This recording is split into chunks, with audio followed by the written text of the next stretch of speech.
It used to be depressingly simple, the same sad, lonely story. A body is found, sometimes in a building, sometimes on the streets, sometimes in the woods. Maybe there's no identification. Maybe no relatives can be found. Maybe the passage of time has left the remains as nothing but scattered bones. No one knows who they were. The case runs cold. The remains end up in evidence boxes in law enforcement property rooms, waiting for another shot at an investigation. Unsolved, unclaimed, unidentified. Initially, we thought it was maybe what we might call a body dump. This teenage girl's family might not know she's missing. It's always been very close to my heart to help identify Jane and John Doe's. This is how it's gone for decades. Some version of this scenario has probably played out for all of human history, and it happens around 1,000 times a year in the US today. Often enough that the National Missing and Unidentified Persons System calls it the nation's silent mass disaster. But in recent years, the story has been changing. I'm Reagan Mertz. And I'm Dave Killen. This is the Unidentifieds, a podcast from the Oregonian and Oregon Live.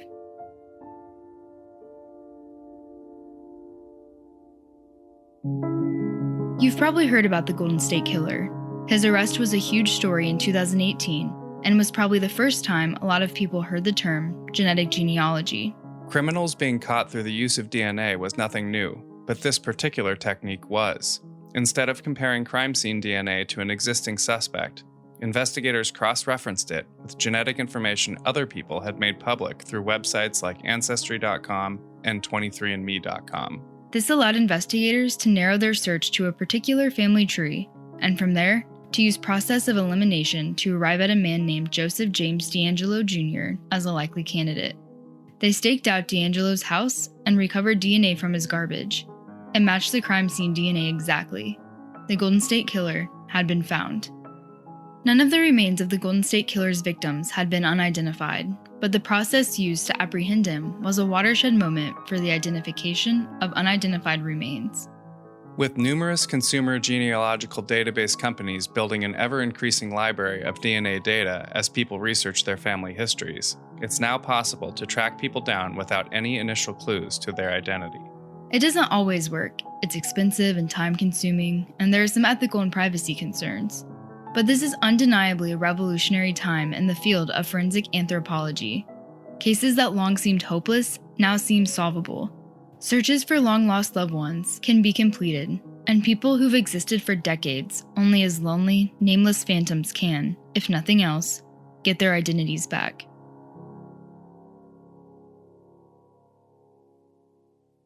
So full disclosure, I'm still in school. I'm an intern for the Oregonian. Normally, this is the time in a young journalist's career where they'd be spending their summers heading out to internships at newspapers all over the country, learning on the job and meeting peers, mentors, and future coworkers. But as everyone knows all too well, these are not normal times. So I'm working for the Oregonian, but I can't actually be in Oregon.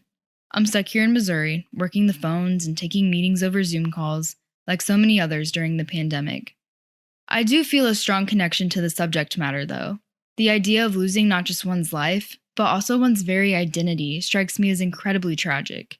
As someone with 3 younger siblings, so does the agonizing uncertainty I can only imagine is felt by a person whose family member or loved one seems to have simply vanished. The ways in which DNA technology has begun to unravel these mysteries is fascinating, miraculous, and maybe more than a little concerning. I want to understand how it all works, what the limitations are, what we might be giving up to make it possible, and what the future may hold. I hope this podcast can help demystify genetic genealogy, encourage people to participate in the research in whatever way they can, and honor the people at the center of the 4 cases we're going to explore. Let's get to it.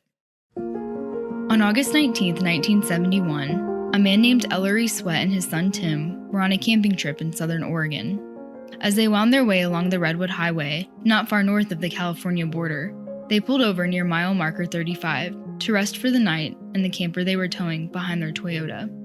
The next morning, Ellery got up and walked into the brush to use the bathroom. As he made his way through the shrubbery and fir trees, he suddenly came across a horrifying discovery, what looked to him like a human spine and ribs. He yelled out for his son to come and take a look. Then, as they were walking back to their camper, Tim found a human skull. Ellery and Tim rushed to the state forestry office to report what they had found. An officer took their report and then went to secure the scene. When investigators arrived, they found the skull about 100 yards off the highway. It was lying next to a log and had a pink and beige checked coat wrapped around it. Tree limbs appeared to have been thrown on top. Other human bones were under them too, as was a tangle of auburn hair. Upon initial investigation, it appeared to be the body of a young woman, 18 to 20 years old, tall and slim. No damage to her skull was found. Her teeth were in good shape, though slightly bucked. Her wisdom teeth had not come in yet and her fillings were intact. Photos were taken at the scene, and her clothing and bones were marked with evidence tags, put into plastic bags, and then stored in boxes. The last outfit the girl wore was a light-colored sweatshirt, that pink and beige checked coat with pink buttons, slim women's Wrangler blue jeans size 13-14, and brown shoes with brass buckles. She had 38 cents in her left back pocket and a folded map of Northern California recreation areas in her right. She'd been wearing a mother-of-pearl ring with a braided silver band, and it had a clue etched into it, the initials AL. But none of that led anywhere, and the case went cold. The remains became known as Jane Doe 79-940.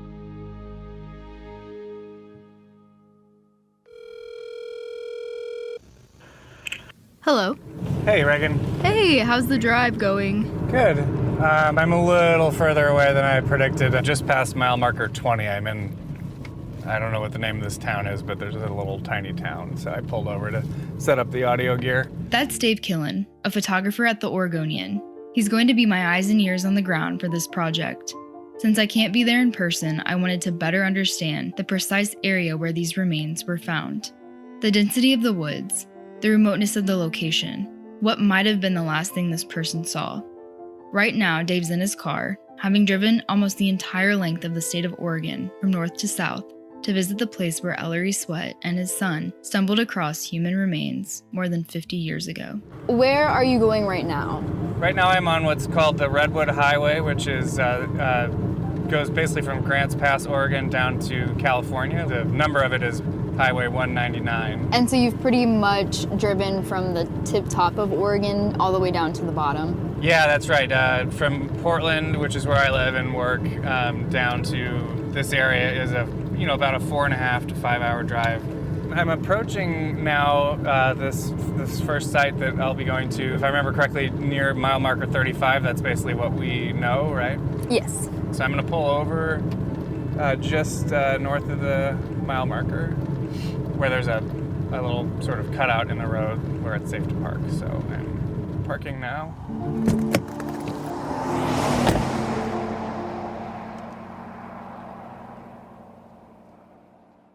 This part of southern Oregon is in Josephine County. The Rogue River, one of the state's most famous waterways, runs through it. It's home to part of the Siskiyou National Forest and the Oregon Caves National Monument. The sheriff of Josephine County is Dave Daniel. On a day-to-day basis, basically the chief law enforcement officer for the county. Dave was elected sheriff in 2015 and began working on what would become Oregon's first cold case solved using genetic genealogy. Can you just walk me through it? Maybe some of the details that the detectives had decades ago, and then how you got involved in the case. Initially, we thought it was maybe similar to what we might call a body dump in a very, very remote rural area of Josephine County on a highway that leads from basically the city of Grants Pass to Crescent City, California, to the coast.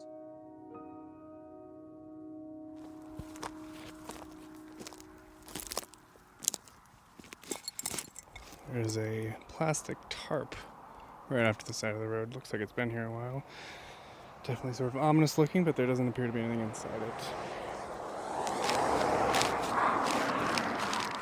Dave parked in a turnout that may well be the same spot where Ellery Sweat and his son pulled over for the night back in 1971. Much as they might have done then, Dave bushwhacked his way a couple hundred feet back into the brush. So this is along the Redwood Highway, correct? Yep. Okay. And what does that mean, the Redwood Highway? What does that look like? It's basically, your typical 2-lane highway, so it's not a freeway. It's a substantial road.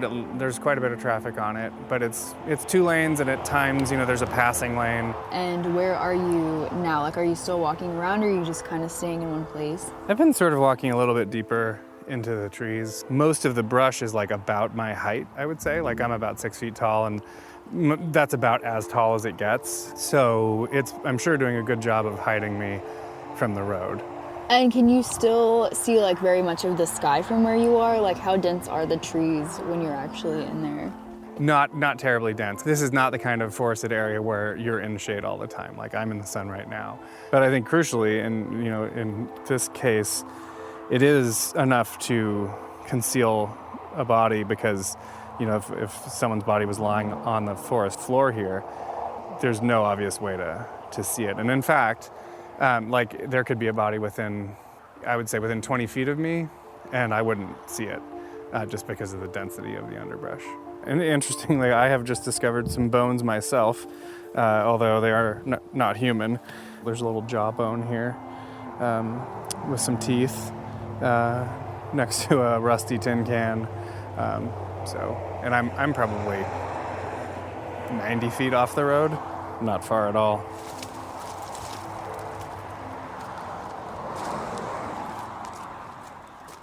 Josephine County in the 1970s was even more rural than it is today.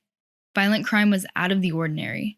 The discovery of the remains was a big deal, and generations of detectives worked on the case before Sheriff Daniel. Someone would work it, retire, and pass it on to the next detective. And the next, and the next.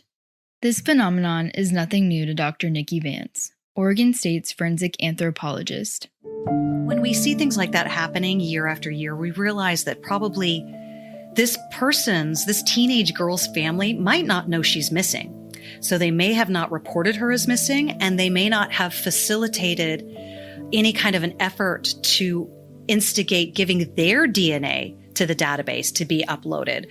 So we always see mysteries like this as definitely solvable, but certainly more complicated because somebody's not looking for her at that point. Dr. Vance started working for the state of Oregon in 2004. She has a bachelor's and master's degree in anthropology and a PhD in anatomy. A forensic anthropologist examines human remains to establish basic facts about the person they belong to and to determine what injuries or trauma they may have suffered. They work with law enforcement to identify deceased people when necessary, and often testify in court as expert witnesses. In 2019, Dr. Vance spearheaded the Human Identification Program, part of a joint effort with the Oregon State Police to tackle the, quote, alarming number of unidentified remains that require casework. And really what that entails is the fact that I am in charge of identifying all of the unidentified skeletal remains that come into our state facility, in addition to helping our pathologists identify decomposed remains and unrecognizable remains on a daily basis. A lot's changed since Nikki first started working for the state. The role of DNA analysis in solving these types of cold cases has taken a huge leap forward. As DNA technology more and more made what had seemed impossible, not just possible, but almost a moral responsibility, Nikki made it her mission to inventory and re-examine all the unidentified remains in her possession. The cases are so compelling, and they're so interesting, and they're so rewarding to solve, or resolve, I should say. My motivation comes from the families of missing people. I talk to the families quite often, especially with these decades-old cases, and they're inspirational in so many ways. Their strength, their resiliency is certainly what keeps me going day after day, looking for answers with these unidentified remains. But also, I have true compassion and empathy for them as just another human being. I see the anguish that the families of missing kids go through every day.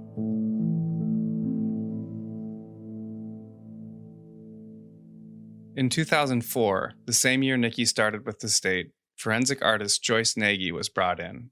She was asked to create a clay reconstruction of the girl whose remains were found off of the Redwood Highway based on her skull. Joyce had started working at the county sheriff's office as a forensic video analyst, but she had a flair for art, painting murals around town in her free time. So when her predecessor was nearing retirement, she nudged Joyce to become a certified forensic artist. I grew up in a law enforcement family. In fact, my mom was an artist. My dad was a police officer. And so, exactly, I'm just born and bred to do this. And Joyce went above and beyond to get her reconstruction just right. I actually took her in to see my dentist because she was missing her 2 front teeth. And so he put in fake teeth in her so I could see what the lip line was going to be sculpted like. Because that's going to make a difference if they have a real buck tooth or if they have an indented tooth. So that helped with that profile. According to an Oregonian newspaper article that Joyce had framed, UPS delivered the skull inside a bowling ball box surrounded by soft cotton. It took weeks and 10 pounds of clay for Joyce to finish her reconstruction. She got grayish-green glass eyes from a doctor's estate on eBay, cosmetic eyelashes from Fred Meyer, a white turtleneck from Goodwill, and a pink plaid blazer from Sears to mimic the one that had been found with the remains. She also got an auburn Halloween wig from Kmart that's parted in the middle and held back by a bobby pin on either side. There's a black and white picture printed in the newspaper that shows Joyce carefully adjusting the wig. As she was working, Joyce was hit by how fragile the remains of this young girl were. She decided to name her Annie. So I believe in God, and I believe strongly that he helps me move my hand to where it needs to be as far as rendering these images. To me, that's just apparent. So I pray before every sketch and I pray before every skull, and that either the person helps me out or God's there with me and or both, you know. So with Annie, I kind of prayed over her skull and the name Annie came to me. So I actually named her Annie from the get-go. And a lot of people are saying, oh, because of Little Orphan Annie, and I never really connected that, and it wasn't. It was because it just, the name felt right. She felt delicate to me, so Annie just seemed right. Images of the reconstruction were sent out to newspapers all over the country, and Joyce did TV interviews, anything to get the girl's face out there in hopes that someone would see it and recognize her. Tips poured in, but nothing panned out.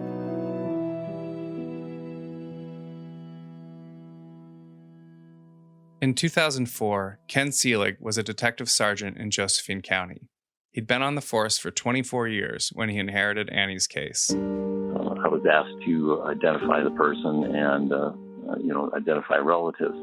So we did the usual stuff, had the bones analyzed, and you send those off to University of North Texas. Basically, they're kind of like the center for anthropological examination, DNA analysis, and coding in the CODIS system.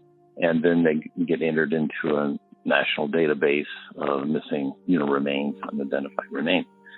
So that was done. And then around that time, it was relatively new. I had been put in contact with a gal by the name of Joyce Nagy, who was just starting out doing clay reconstruction of skeletal remains to put a face on these unidentified people. And so she agreed, and I sent off a skull of this young female, and Joyce was able to complete her work and put a face on this one. And the thing of it is that Joyce, this was her first one, and she thought that the person that stood before her in this bust, clay bust, had gentle features. So she nicknamed this gal Annie, and that's what we changed from Jane Doe, Josephine County case number to Annie. So we called this case Annie case. And so for several years, we followed up leads, we published the photos and so on and so forth. And then the case went cold again, and we lost leads, and I retired in 2012 or so.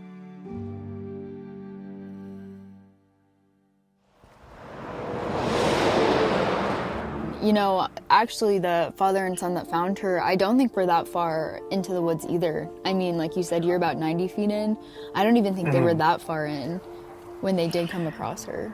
Yeah, so it seems like, it's hard to imagine that it was anything other than someone pulled over to this spot and, carried her body out here.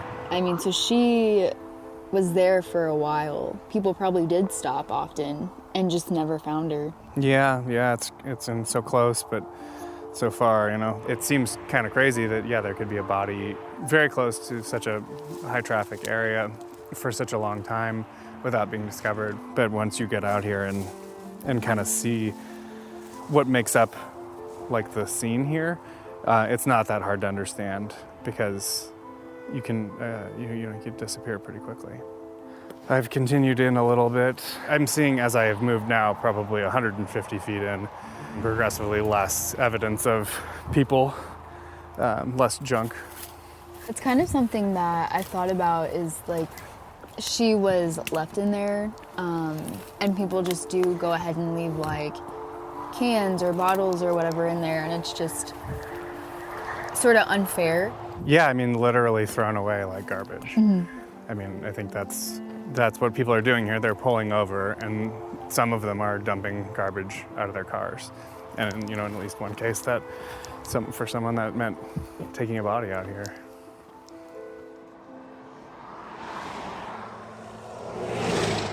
Even though he was off the force, Ken kept getting calls about the case. He even went to a national conference on missing children, and then he brushed shoulders with Dr. Nikki Vance.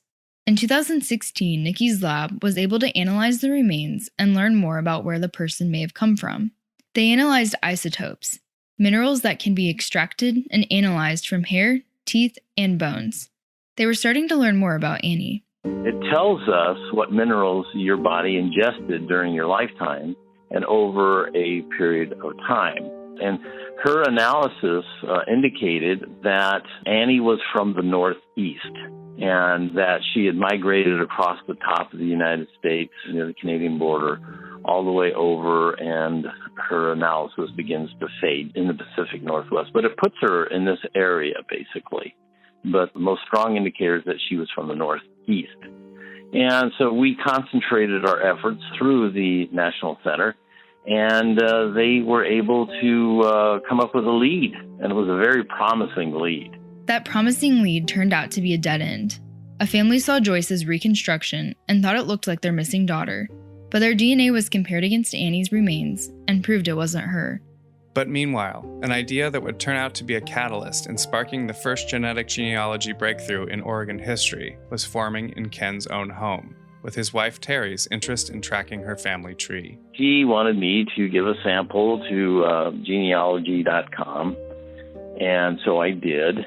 And they came back with all sorts of information about my DNA origins in Europe and what nationalities that go into making me up. And also they told me that they were able to identify cousins that I have. And some of them they named, and they were accurate on those. Those were like first cousin stuff. And they also said I had cousins in Europe. Ken was intrigued, so he suggested the online genealogy websites to Nikki. At the time, before the Golden State Killer arrest, it was a novel and sort of half-formed idea. The vague thought that somehow these disparate uses of DNA technology could form a path to an identity. And she was also intrigued about that, but didn't know much about it. And promised to look into it and let me know what the feasibility of having Annie's bones or her DNA placed into genealogy or some other web search engine. And I didn't hear anything back from Nikki for quite a while. But fate continued to turn in Ken's favor. A periodic review of the missing children database turned up notes from Ken about pushing to find more relatives through online genealogy.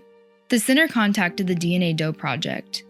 The DNA Doe Project was founded in 2017.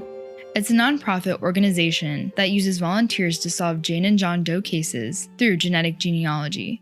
The organization solved its first case in 2018, and that same year, it took on this case. So all their work is through people donating funds and money for them. And she is an expert in DNA analysis as well. And she has a team of volunteers that go through genealogy records, public genealogy records, I might add, and that people get on the genealogy websites and they post who their relatives are. And so they took the DNA analysis, which took a couple readings because the DNA had degraded so much in the 48 years. But they took a couple readings, they refined their process, and they were able to get a DNA markers, basically, from this analysis. and they started their work on finding out who this person was or where they might be related or connected with other people in the world. Nikki says that the DNA Dope Project turned the tables for this case when they took it on. They asked us if they could work on our case for us. So we sent them a DNA sample. They processed that DNA sample in a new way so that genetic genealogy could be used. And their genealogists worked this case for weeks and weeks and weeks, found an actual family that this young girl may belong to. And then our Josephine County detectives took it from there, went to the family, contacted them, asked them about a sister or a daughter. And lo and behold, our Josephine County detective had on the phone line the living sister of this particular person.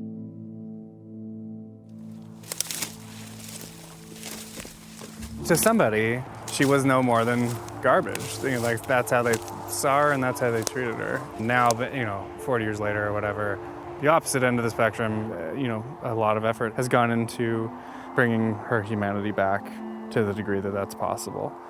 Thinking about standing here and for however long she was just lying here, within, a few hundred feet of this busy highway, but still completely alone. It's nice to know that that's not how it was forever for her.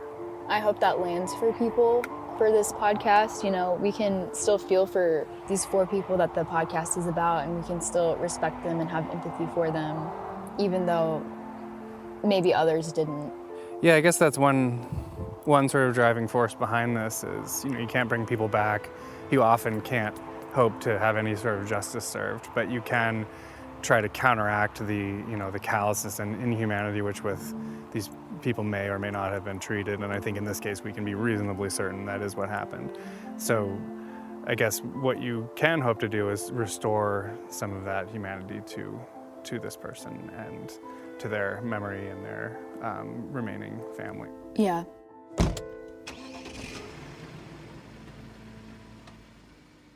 The next time Kin was contacted, Annie's lineage had been traced from New Zealand to Sussex, England, where researchers believe her mother was born. Her mother married a Canadian man during World War II, and then the newlyweds moved to Canada. And from Canada, they moved to Abilene, Washington. And I went up to Washington, the northern part of Washington, and contacted Annie's sister and told her I think I might have information. I spoke to her over the phone before we had a meeting, and she was quite reluctant, quite suspicious about the whole process, not very welcoming at first. But after I explained more and more to it and everything, she became very excited and emotional that finally her long-lost sister might be found. Annie's sister took a DNA test, and it confirmed once and for all that they were indeed siblings. After 47 years, the remains that Ellery and Tim Sweat found by the Redwood Highway had been identified.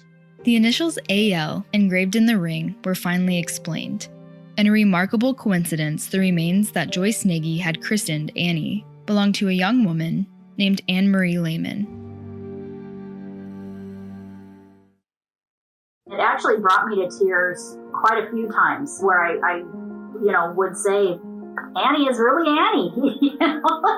It's like, and for her to be the first goal, and then to get her identified, and that I've been calling her by her nickname the whole time. It's just, that was really special for me. Genetic genealogy was the key to solving this 47-year-old case. So it's an invaluable tool to law enforcement, both in the sense of a criminal investigation, but also in the sense that we can identify remains if there is public participation in these things and to solve cases that were previously unsolvable. Now, I will mention this. According to Annie's sister, Annie had never been in the Northeast, so the isotopes readings were wrong. All of the clothing that she was found with, her jewelry, her shoes, her jacket, all of those things were of no value because no one that I interviewed, all of Annie's friends that I could identify and their family, didn't recognize any of those things. So the only lead that we had was her DNA. That's the only thing. Annie was the first unidentified remains case Joyce worked on in her career, and the first one she helped solve, so the case stands out in her memory. These people kind of become family members of mine, because you work with them so much and for so long. And I think Annie, I was around her for a few years, because we kept her up as a reconstructed in the 3D clay for a couple of years, and she just hung out in my office. And so, yeah, you kind of get attached to these people, and bless their little souls, I'm the last person they want to be on my desk because I'm their last resort. A black and white photo, possibly a school photo, of Annie shows her looking off to the right of the camera, wearing a cheeky closed-mouth smile. Her dark hair contrasts with her white shirt, and her bangs come down past her eyebrows. Detectives would soon learn a bit more about Annie, but never enough about why she vanished in the first place. They learned she came from a very troubled home. Her dad had a problem with alcohol. Her mom left, remarried, and had another child. It's not clear how Annie Lehman ended up in Josephine County, but Ken Selleck has some theories. He said there were a lot of young people running away from home or running away to San Francisco's Haight-Ashbury district at the time. Some made their way to the remote hills of southern Oregon, where communal societies popped up in some parts. Some tips that came in claimed Annie was possibly abducted and traded in a criminal human trafficking organization. Ken was told the family never filed a missing persons report because they were told the FBI wasn't interested.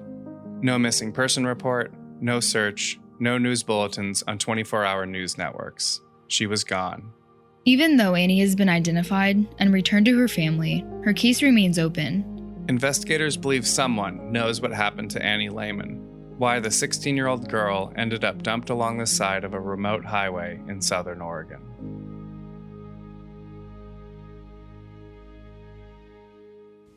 Next time on the Unidentifieds.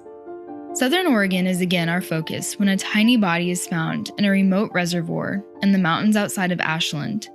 The child was wrapped in blankets and weighed down with pieces of metal. Buried under a marker that simply says, "Unknown baby boy," the remains were eventually exhumed, and the search began for the identity of the oldest set of unidentified remains in Oregon. The Unidentifieds is a production of The Oregonian and Oregon Live. Regan Mertz reported remotely from Missouri. The podcast was edited by me, Dave Killen, alongside Andrew Thien, Teresa Mahoney, and Carly Imus. Thanks to McKenna Bach for the theme music. You can find more Oregonian podcasts at OregonLive.com/podcasts. If you liked this project, give us a 5-star rating in Apple Podcasts and leave us a review. Thanks for listening.